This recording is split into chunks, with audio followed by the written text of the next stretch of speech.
Okay, question 2b. Let's find the equations of the asymptotes. So the first thing we're going to do here is factor the denominator here. Okay, and that's a difference of squares, so it'll simply be x minus 1, x plus 1. Okay. Now, at this point here, I'm not entirely sure whether or not one of these things is going to cancel out there. I don't know exactly if I've got a vertical asymptote or just a point here. So what I might do is, for example, try to divide those two out here. So if I, for example, take, let's say x minus 1, I'm going to do some synthetic division here really quickly. 1, 1, negative 3, negative 1. I guess I don't need to go that far over. So bring down the 1, multiply, add, multiply, add, multiply, add. Whoops. Yeah. Negative 2. Okay. So what I've got there is a remainder.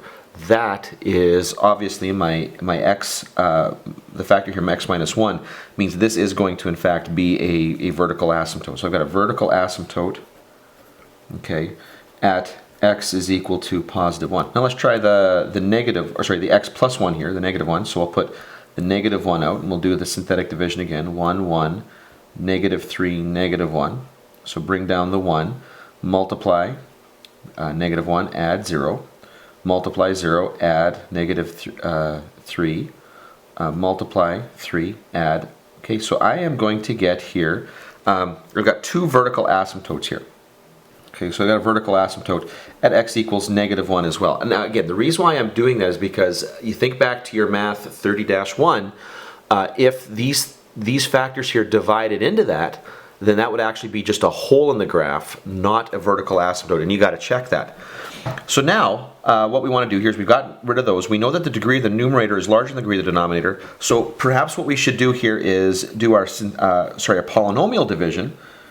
X squared minus 1 divided into x cubed plus x squared minus 3x minus 1, so that we can look for a possible slant asymptote. And based on my degree here, a squared, I know that if I multiply this by x, I will get x cubed, what have we got here, minus x. Subtract, I'll get x squared, negative 3x minus negative x is going to be negative 2x. Bring down the negative 1. And then if I put a plus 1 there, I get x squared minus 1. And when you subtract those guys there, you're going to get negative 2x. And then the negative 1's cancel. So I've got a remainder of negative 2x here. So think back to how that works. That means that my slant asymptote is going to be the x plus 1. So therefore y equals x plus 1 is a slant asymptote. And there we go.